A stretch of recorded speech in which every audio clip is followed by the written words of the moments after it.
네, 저희가 앞서 전해드린 8개 부처 초대 내각 인선에 대해서 두 분 모시고 더 자세히 말씀을 나눠보도록 하겠습니다. 이종근 시사평론가 또 유영화 한국외대 초빙 교수 두 분과 함께하겠습니다. 안녕하십니까? 네, 안녕하세요. 네. 자, 이번 인선과 관련해서 윤 당선인은 실력과 능력 위주로 이렇게 인선을 했다라고 총평을 했습니다. 전체적인 총평을 하신다면 좀 어떻게 하시겠습니까? 글쎄 그렇게 얘기하고 또 이제 뭐 무난하다, 뭐 그렇게 얘기를 할 수 있을 것 같은데요. 근데 그 실력과 능력이라는 것이 인수위원회에서 국한돼서 한 것이 아니냐 그런 생각이 듭니다. 8명 중에서 한 2사람을 제외하고는 다 인수위원회 출신이고 그리고 과거 정권에서 상당히 핵심 요직에 몸 담았던 사람들. 그러니까 MB하고 박근혜 정권 때. 물론 이제 인재를 어디서 찾냐가 중요한데 좀 더 광범위하게 지금 시대가 굉장히 변하고요. 특히 30, 40대라든가 50대에 많은 인재들이 있는데 그쪽에서는 왜 안 찾았냐는 생각이 듭니다. 그러니까 당선인이 선거 때 30대 장관을 여러 명 둔다 그러지 않았어요. 근데 벌써 이제 민주당에서 나오는 얘기가 60대의 경상도다 이런 얘기가 나온단 말이죠. 벌써 이번에 인선 발표한 사람들이. 그리고 또 여성도 이제 여가부 장관의 김현숙 후보자 한 사람뿐만이에요. 나머지는 다 남성들이 60대고 또 김영숙 장관 후보자 같은 경우는 제가 알기로는 박근혜 정부 때 이제 청와대에 있었고 또 19대 때 비례대표원을 한 사람이고 이번에 또 인수위원회 참여했기 때문에 지금 여러 가지로 지금 뭐 여성과 남성의 문제 또 여성에 대한 어떤 항의, 여성들의 항의 이런 부분들을 여기서 흡수할 수 있을지 상당히 좀 우려가 있을 수 있는 물론 이제 다음에 또 이제 며칠 뒤에 또 발표하지 않았습니까? 사회라든가 이쪽 예교안보 발표할 텐데. 다음 좀 내각에는 좀 다양한 국민들의 요구를 수용하는 인수위 안에서만 좀 하지 말고 좀 폭을 넓혀서 그렇게 했으면 좋겠다는 생각이 들고 벌써 민주당의 반응이 단순하게 지방선거만을 의식한 것이 아니라 상당히 민주당의 반응이 청문회를 상당히 대상으로 해서 왜냐하면 정치인들이 많고 그렇기 때문에 정치적 활동을 했던 사람이 많기 때문에 상당히 송곳 검증을 하겠다 그럽니다. 그래서 출범 초기에 아무래도 국회에서 상당히 대립과 갈등 또 난항이 예상되지 않냐 그런 생각이 듭니다. 네, 전체적으로 무난하지만 어떻게 범위가 조금 좁았던 부분에 대해서 아쉽다는 평가를 내려주셨습니다. 이번에 형식을 보면 당선인이 직접 또 명단을 발표하고 후보자들과 함께 등장을 해서 기자들과 일문일답하는 형식의 또 어떻게 보면 좀 신선하다는 평가를 받은 형식이 있었습니다. 전반적으로 좀 어떻게 보셨습니까? 형식은 지금까지와는 좀 달랐죠. 문재인 정부도 그랬고 박근혜 정부, 이명박 정부도 초대 내각을 인선을 발표할 때 대개는 당선인 대변인 혹은 이제 청와대 대변인이 직접 나서서 이 사람은 어떤 그 장점이 있었고 어떤 이력이 있다라는 걸 일괄적으로 이렇게 발표를 하고 대변인이 직접 질문을 받고 끝냈는데 최근에 그 소통의 행보를 보면 좀 달라지고 있어요. 오늘도 사실상 당선인이 직접 나왔고 또 그 8명이 직접 나와서 당선인도 한 3개 정도의 질문을 받았고 그리고 나머지 8명도 꼭 한 질문씩은 다 돌아가서 직접적으로 답변할 수 있게 그렇게 형식을 꾸렸습니다. 그리고 또 최근 들어서 보면 윤 당선인이 출근할 때마다 기자의 질문에 한두 가지는 답을 하거든요. 저는 일본의 총리가 떠올랐어요. 일본의 총리는 관저에서 이제 그 자신의 집무실로 출근을 하면서 꼭 한 7걸음 정도의 엘리베이터까지 걷는 와중에 기자들이 꼭 두세 질문을 합니다. 그 전통적으로 질문하고 꼭 총리가 답을 하게 돼 있거든요. 그렇게 우리도 이제 그 아주 이 기자들과 가까운 그런 모습을 보이는 게 아니냐 싶고요. 민주당의 지금 비판은 조금 너무 이른 게 아니냐. 18명의 내각을 다 보고 비판을 해도 늦지 않는데 왜냐하면 또 오늘 비판을 보니까 경남이 많다, 영남이 많다 또는 뭐 나이가 많다 뭐 이렇게 얘기하는데 문재인 정부 초대 내각의 명단을 한번 보면 그러니까 완전히 저 청문회를 통과하지 아니한 상태 지금도 마찬가지잖아요. 그냥 내각을 발표한 그런 18명을 보면 영남이 제일 많습니다. 문재인 정부 7명이고요. 그리고 나이도 61.3세입니다. 60대 넘었고요. 그러니까 이 비판을 위한 비판을 하지 말고 아직 10명이 남아있지 않습니까? 10명을 다 보고 이렇게 비판을 해도 무리가 없지 않느냐. 싶습니다. 네. 또 특히 한덕수 국무총리 후보자가 윤 당선인에게 자필로 이 국무위원 8명의 추천서를 직접 적어서 제출을 했습니다. 보니까 추천 명단을 보니까요. 인선안과 동일하더라고요. 이거 어떤 의미가 있다고 봐야 될까요? 네, 일단 지금 역대의 초대의 그 총리와 내각이 어떤 형식이었냐면 사실상 대통령 당선인이 내각을 다 이렇게 그 인선을 한 다음에 초대 총리 후보자를 불러서 이렇게 했습니다. 그거 한 30분 정도 만나서 이렇게 헤어지면 언론이 이렇게 씁니다. 이제 이 재청권을 확실하게 행사했다. 사실 재청권을 행사하려면 그야말로 초대 총리가 자신이 생각하는 어떤 인선들을 대통령한테 보고를 하고 그다음에 제청을 하고 그야말로 그다음에 그것을 이제 이렇게 협의를 하면서 인선을 마무리하는 과정 이게 재청권 아니겠습니까? 근데 지금까지는 굉장히 형식적이었죠. 그래도 지금 윤석열 당선인과 한덕수 총리의 내정자는 이렇게 오늘 함께 발표하는 어떤 형식들을 비롯해서 지금 이 추천서까지 어떻게 하면 헌법에 나와 있는 총리의 그 재청권을 제대로 행사할 수 있느냐를 지금 고심하고 있는 것 같아요. 지금까지의 총리들은 책임만 졌지 권한은 없었거든요. 무슨 일에 그 잘못돼서 정부가 비판을 받을 때 그 책임을 지고 총리가 물러나는 건 많이 봤지만 그러나 책임을 지우려면 그만큼의 권한도 있어야 되지 않습니까? 어쨌든 그 권한이라는 건 인사와 관련된 어떤 권한이라고 보여지고요. 저는 조금 더 많은 부분에서 어쨌든 총리가 권한을 행사하면서 책임도 함께하는 그야말로 헌법에 보장된 책임 총리제를 구현했으면 하는 생각입니다. 네. 네. 지금의 인선 면면을 보면 관료와 학계 등 현장에서 어떻게 보면 잔뼈가 굵은 전문가들 중심으로 입각을 했다라는 평가가 있습니다. 그렇다면 앞으로 이제 인사청문회가 통과되는 과정이 남아 있는데 도덕적인 의혹 같은 게 없다면 청문회 통과는 좀 무난할 것이다 이렇게 보십니까? 벌써 그 누구죠? 산자부 장관 이창양 후보자. 이창양 교수인데. 그분은 벌써 언론에 얘기가 나오던데요. 그 이해충돌 문제 그리고 다른 문제들이 벌써 나오는데 아마 내일 되면은 좀 상당히 좀 나올 것 같아요. 왜 그러냐 하면은 왜 나올 것 같다는 생각이 드냐 하면은 이분들의 면면에 대해서 제가 알지는 못합니다만은 과거 정권에서 이명박 정권과 박근혜 정권에서 상당히 핵심적으로 활동했던 부분들이기 때문에 이 과거 정권에서 소위 잘 나가던 분들이란 말이죠. 그렇기 때문에 그 이후에 이게 한덕수 총리 내정자도 그렇잖아요. 2004년부터 문제가 된 거란 말이에요. 총리 이후에 뭐 대형 로펌에서 18억을 받았다. 그다음에 자기가 소유한 주택을 AT&T라는 외국계 회사한테 그거를 이제 임대했다 이런 여러 가지 문제가 나오는데 이분들도 그럴 가능성이 좀 있는데 하여튼 뭐 들여다보겠죠. 국회에서 들여다볼 것이고요.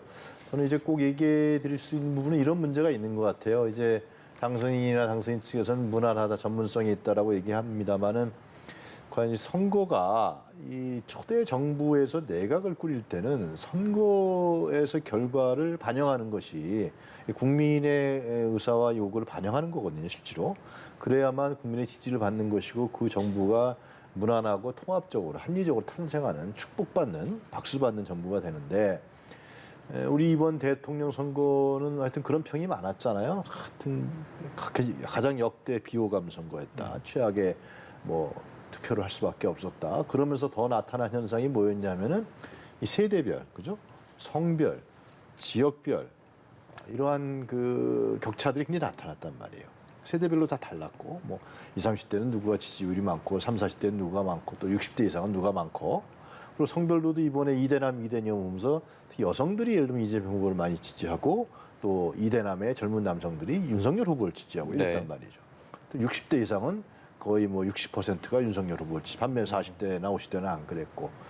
그리고 지역별로도 마찬가지로 호남과 영남에서 뚜렷한 격차를 보였단 말이죠. 자, 이런 문제를 어떻게 해결할 건가는 제가 봤을 때 역대 정권에서 이 초대 내각에서 비서실장이라든가 총리라든가 여기서 이제 이런 부분들을 끌어안는단 말이죠. 근데 이런 부분에 대한 얘기는 전혀 없단 말이죠. 그러니까 능력에 따라서 한 것이다 그러는데 능력이라든가 전문성이라는 것은 우리나라 인재는 굉장히 강범위합니다. 호남에서도 좋은 인재들이 있고 30, 40도에도 능력 있는 인재들이 많단 말이죠, 다. 그래서 이러한 부분들을 좀 종합적으로 그래서 좀 차분하게 많은 스크린을 하고 그래서 현 내각을 어떻게 꾸릴 건가. 뭐 인사가 만사란 얘기는 뭐 제가 굳이 얘기 안 해도 다 알려진 사실이고요. 그렇게 했으면은 더 축복받았지 않았겠냐. 그리고 야당에서 청문회로 쓸데없이 뭐 지금 말씀하신 대로 발목 잡기 같은 비난에 휩싸일 수 있기 때문에. 하여튼 뭐 나머지 10명의 인사를 더 봐야겠습니다만은 저는 지금 뭐 스크린하고 있다 그러더라고요, 검증. 근데 그 10명의 인사에 있어서는 이러한 선거라는 게 뭡니까? 국민의 의사 아니에요, 그죠? 국민의 상태고 국민의 요구와 욕망이란 말. 그 한 표 한 표에서 드러난 거기 때문에 그 선거 결과를 좀 자세하게 분석을 해서 그걸 어떻게 초대 정부에서 차기 정부에서 담을 것이냐 이런 고민들을 좀 같이 해보는 게 좋지 않을까 저는 그런 생각이 듭니다. 네. 네, 좀 구체적으로 짚어보면요. 경제부총리 겸 기재부 장관 후보자에는 추경호 의원이 지명이 됐습니다. 저희가 앞서 그 국내 물가 안정에 힘을 쏟겠다 이렇게 또 밝힌 내용도 전해드린 바가 있는데 이 인선은 어떻게 보십니까? 그것은 추경호 경제부총리 물론 이제 국회에서 청문회를 통과해야 됩니다만은 청문회 과정이 남아 있습니다만은 지금 상당히 어깨가 무겁겠죠. 지금 연방 금리가 올라간다 그러고요. 그리고 지금 물가도 상승하고 있고. 특히 우크라이나 사태로 인해서 국제적으로 자원 외교 또 에너지 전쟁이 벌어지고 있는 상황인 거고 특히 남북 간의 갈등이 생기면서 이 국내 경제에 영향을 미칠 것이고 여러 가지 문제가 상당히 산적해 있는데요. 근데 추경호 이번 후보자는 제가 경력을 방송 나오냐 쭉 봤더니 네. 전형적인 경제 관료 출신이에요. 기재부의 출신이고 그리고 또 한덕수 총리도 후보자도 마찬가지입니다만은 추경호 후보자도 역대 정부에서 이명박 정부 또 박근혜 정부 이렇게 특히 박근혜 정부 때 이제 상당히 호평을 받아서 그런지 그때 이제 국회의원도 하고 그 다음에 역할을 많이 했어요. 근데 이러한 과거 경력 지금은 어떻게 변했는지는 모르겠습니다. 정치를 하신 양반이니까 어떻게 변했는지는 모르지만은 지금 포스트 코로나에 경제 관료로서 관리는 잘할 것 같아요. 제가 보기에 국가주의 경제로서의. 국가 경제로서의 지표 문제. 근데 지금의 경제 현황은 포스트 코로나 이후에 특히 굉장히 많이 지금 엔더믹 현상으로 들어가는데 이때는 제가 보기엔 경제 부분에 대한 그 컨셉이라든가 내용이 많이 바뀌어가고 있단 말이죠. 국민 삶의 경제 문제, 그리고 어떻게 개개인의 이 다양한 요구와 다양성들을 어떻게 국가 경제에서 해결할 것인가 문제. 이런 부분들이 굉장히 산적해 있고 특히 디지털 전환 신화에 대한 문제. 굉장히 어려운 과제를 안고 지금 이제 후보자가 나타났는데 청문회에서 아마 이러한 정책적인 부분이라든가 이런 부분에 대한 질문과 공방이 많겠죠. 그런 능력과 자질이 진짜 있는 것인지 과거의 경제 관료로서 국가 경제로서만 그냥 국가를 잘 지키는 국가 부만 잘 관리하는 국가 지표 상승 국가 지표만 잘 관리하는 이런 문제 이런 거 갖고는 제가 보기엔 현재 경제 문제를 난제를 해결할 수 없다고 보여지거든요. 네. 이런 부분들이 하여튼 청문회 때 많은 공방이 있을 것이라고 생각합니다. 네. 알겠습니다. 자, 그리고 이제 많은 분들이 부동산과 관련해서 관심을 가졌던 국토부 장관 후보자에는 원희룡 전 제주지사가 입각이 됐습니다. 지자체장 출신의 정치인으로서 국토부 장관이 된다면 어떤 역할을 할 수 있을 것이다 저희가 좀 기대를 해야 될까요? 네, 이 부분도 민주당에서 비판을 하더라고요. 정치인이 됐고 그다음에 그 전문성이 없는 게 아니냐.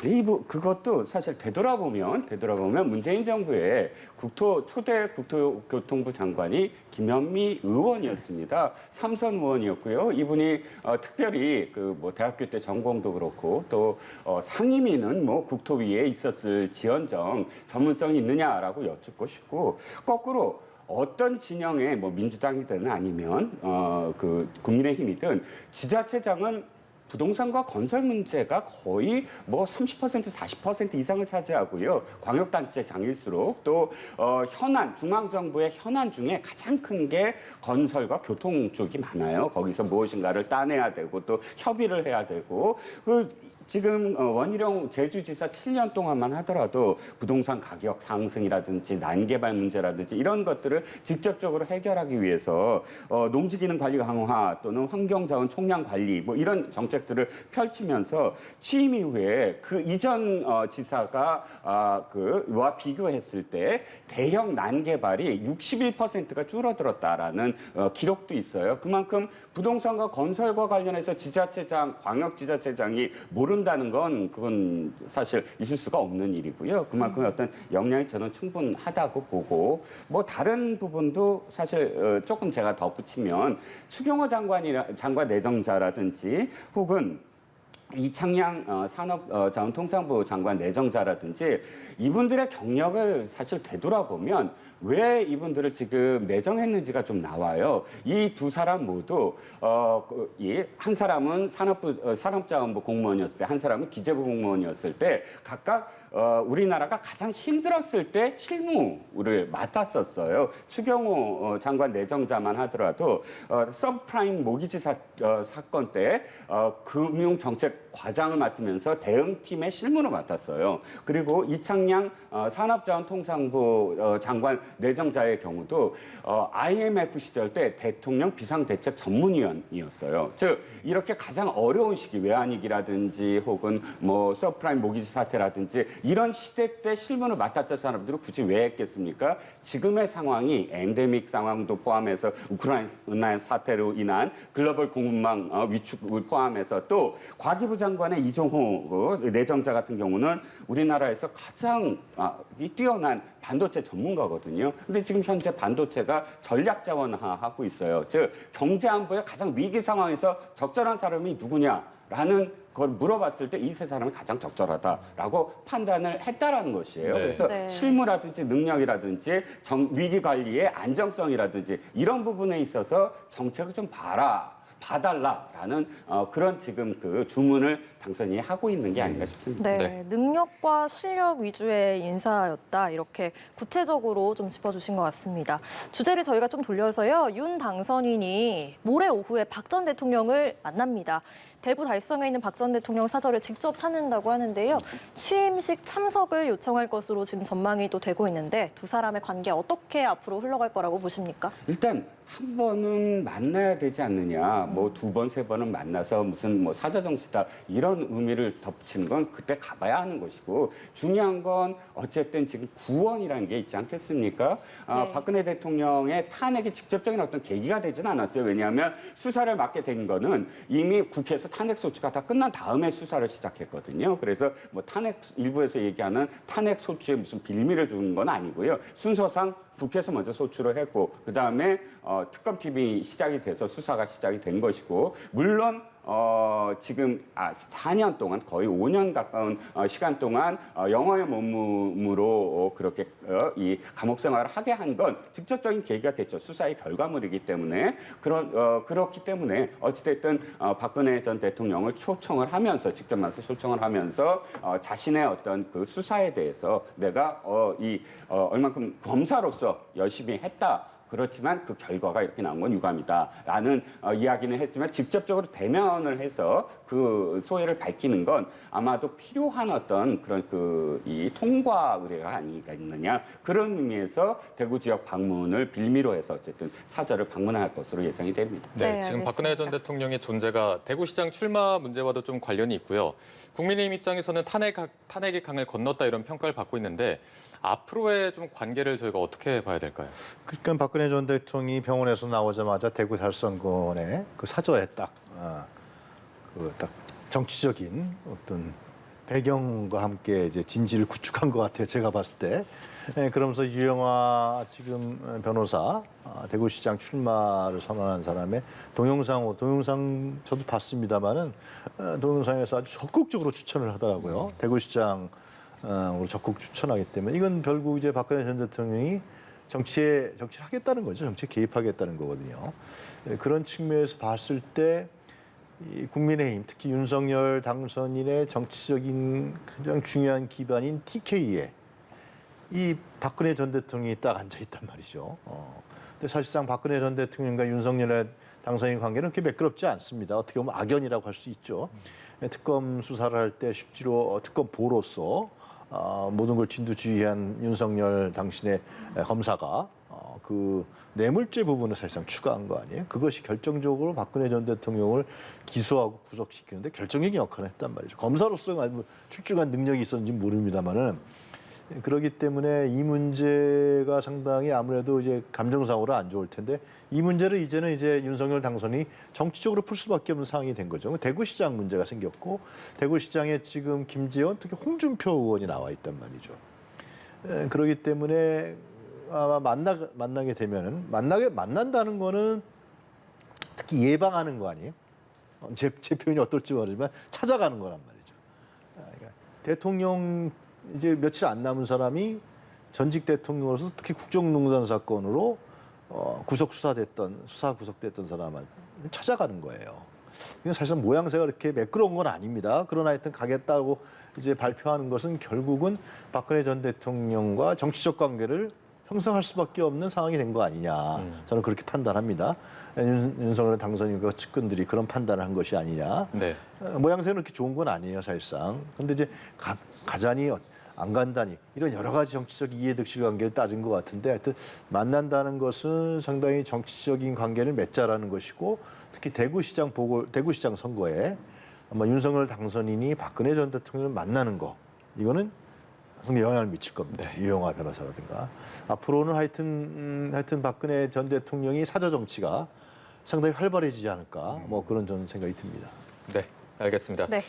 오늘 말씀은 저희가 여기까지 듣도록 하겠습니다. 지금까지 이종근 시사평론가 유영화 한국외대 초빙 교수 두 분과 함께했습니다. 고맙습니다. 고맙습니다.